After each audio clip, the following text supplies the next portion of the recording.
We have to start this video off by showing some love to one of the greatest point guards to ever play the game of basketball, Chris Paul. What he's doing at age 36 should not be taken for granted. This guy is 6 feet tall. As a matter of fact, I'm not even sure Chris Paul is 6 feet tall. I have this really old picture that I took with him when I was like in middle school and I was like 6 foot. And I'm not going to lie, I was taller than Chris Paul. If you look at the picture, I am like an inch, maybe an inch and a half taller than Chris. So yes, the guy is an absolute monster, and I just want to take a moment to give him his flowers while he's still playing. Chris Paul is probably my favorite basketball player of all time. I followed him at Wake Forest. He was drafted to my favorite team, the New Orleans Hornets, and the rest is history. All right, you know what? It's bothering me. Chris, if you see this video, I'm sorry. But, how tall do you guys think Chris Paul is? So in this picture again, I'm like 6 foot tall. Maybe I'm 6'1".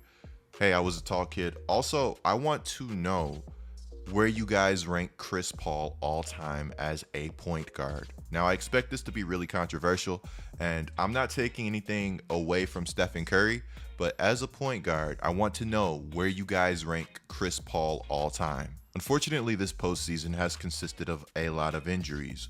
One of the most notable injuries was to Clippers star Kawhi Leonard. Time and time again, people would count the Clippers out this postseason only for the Clippers to bounce back and show their true strength. On the Laced Up podcast, which by the way, the link to Laced Up is going to be in the description below. On the Laced Up podcast, I made it known that I was a believer in the Clippers this year. For whatever reason, this season felt different to me than last season for the Los Angeles Clippers. And I'm not saying last season ended on a horrific note. Okay, wait, I might be saying that. Because last season, the Clippers should have bounced the Denver Nuggets. The Denver Nuggets were a great team. They were a very good team, but the Clippers had no business dropping a 3-1 lead given the circumstances. If you go back and you watch some of the tape from last season, you'll see a lot of instances where the Clippers just kind of blame each other and hold their heads down when things weren't going their way. After blowing a 3-1 lead to the Denver Nuggets and Shams and The Athletic pretty much airing out all of the Clippers' dirty laundry, the Clippers vowed to do better. They vowed to improve, and they vowed to return to playing basketball at the highest level.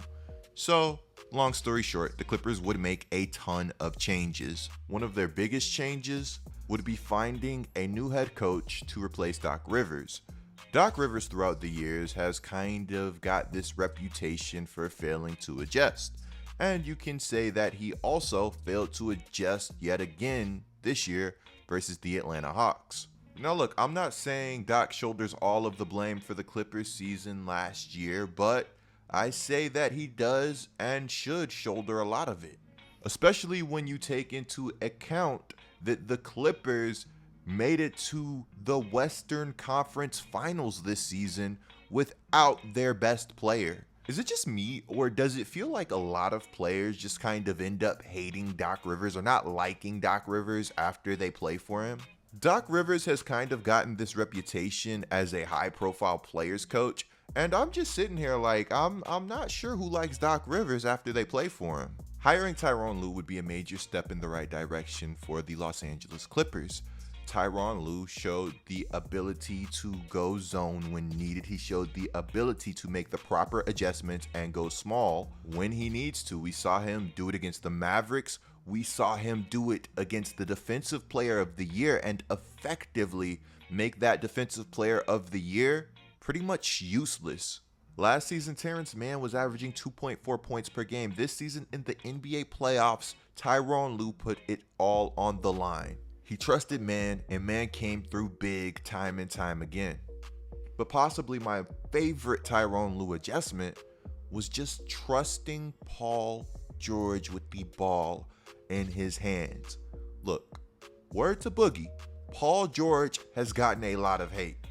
The internet controls the narrative about these players. It's becoming foolish, man. Like I said earlier in the year, that's one of the most special players to ever lace his shoes up. Get this dude his flowers, man. I don't understand the slander. Now, somewhere along the lines, the hate just kind of got out of hand because Paul George is a bucket. This guy is one of the best players in the game of basketball when he's going. He's essentially a 6'8" point guard that could create, get his own shot, get to his spots, and do a little bit of everything on the floor while being a high-level defender for your team. Tyronn Lue saw this in Paul George. Last season, Paul George said Doc Rivers simply wasn't using him right, running him off of a bunch of screens and pretty much treating him like a JJ Redick type of player. Paul George said, I need the ball in my hands. I need to be that guy. I'm going to get back with my trainer and I'm going to become that guy. And everybody looked at Paul George kind of like he was crazy. Like Paul George wasn't an MVP candidate a few seasons ago, and like he wasn't going toe-to-toe with prime Bron at Bron's peak. I can't lie. Coming into this season, I thought the Clippers needed another playmaker. But this season, Paul George proved me wrong because he is that playmaker. He can be that playmaker. And throughout the playoffs, he was that guy. At the time of the Clippers' elimination, Paul George finished first in minutes played, first in points scored, third in rebounds. He scored 20 plus points per game in every game, and he led the Clippers to their first Western Conference Finals. I thought it was really cool to see Boogie stand up for PG. When you're cool with your teammates, when you have chemistry, that's just what you do. Hey man, Boogie's always been a cool dude, so I'm always going to rock with Boogie, even though he was kind of wild in this series. Right here, he actually mouths, "That's why nobody messes with you," to Chris Paul. And while I'm not here to say if Boogie's right or wrong, I think it's safe to say that Patrick Beverley definitely does not mess with Chris Paul in any way, shape, or form. Yeah, this push from Patrick Beverley was kind of foul, kind of uncalled for. You could tell when Patrick Beverley did this, it was calculated because obviously he knew the game was over. Patrick Beverley actually ended up apologizing for this push. Definitely didn't see that coming. Patrick Beverley said that his emotions got the best of him. Do you guys think that this is a genuine apology from Pat Bev? Because I really just don't know. Unfortunately, I did feel like this Pat Bev push kind of erased a lot of love that people have for the Clippers. But honestly, some people really like the push. Pat Bev got the push. Chris Paul gave them 41. I guess at the end of the day, everybody won. Who doesn't love a happy ending? While I wasn't happy for Pat, I'll tell you guys who I was happy for. Still finding my way in this locker room. First thing I told those guys is thank you for saving me. I appreciate them. I appreciate every guy in that locker room. At the end of the season, when it was time to do a buyout with Detroit, I'm thankful for everything I've experienced being here. This city making me feel home. This organization welcoming me, my quirks, my strengths, my weaknesses. I'm not here today without this team. Reggie Jackson definitely made a fan out of me. A Clippers reporter reported that numerous Clippers players off the record this season truly liked each other, that this group was special and bonded through adversity. Seeing this team's emotion and seeing this team bond and just come together and not absolutely crumble without Kawhi Leonard is special. And it's big because this team has a problem that I'm going to talk about in a second, but it's crazy to me how fragile basketball is. These Los Angeles Clippers could still be playing right now.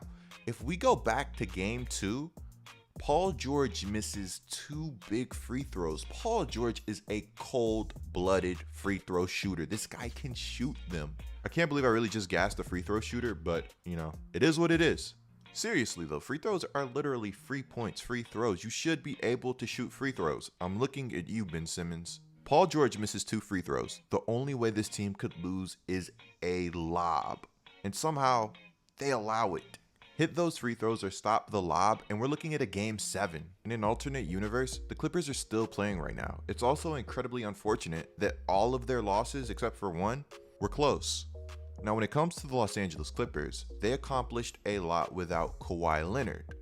If you are the Clippers, you have to hope that accomplishing a lot without Kawhi Leonard was enough to sway Kawhi Leonard to re-signing. This offseason, Kawhi Leonard is potentially going to be a free agent. As great as this Clippers team is, they are so much better with Kawhi Leonard on the basketball floor. They have built this team around Kawhi Leonard and Paul George, and they have mortgaged their future for Kawhi Leonard and Paul George. Already we're seeing that the Mavs and Heat plan to make hard pushes to potentially acquire Kawhi Leonard. Now, could you imagine Kawhi Leonard and Luka Doncic? With this evolution of Paul George, I think Kawhi has every reason to stay. I also thought he would stay with the Raptors. Look, I know Los Angeles is like his hometown. He loves the area. But at the end of the day, who really knows what Kawhi's true plans are? In the comments below, I want to know if you guys feel like the Clippers have done enough to sway Kawhi Leonard towards re-signing. Keep in mind, big pieces on this Clippers roster may be on the move this offseason. Let me know what you guys think about Paul George's evolution. Let me know what you think about the Kawhi Leonard situation. Is Tyronn Lue that much better than Doc Rivers? What should the Clippers be looking to do to improve for next season? Shout out Book and the Phoenix Suns. I'm going to be giving you guys a dedicated video very, very soon. Monty Williams and Chris Paul making the finals. You can bet Pelicans fans are loving this. What are the Suns' chances for a championship? Clicking the video on the screen right now is a great way to support my channel. I'm Get Like Coop, bringing you guys the scoop until our next upload.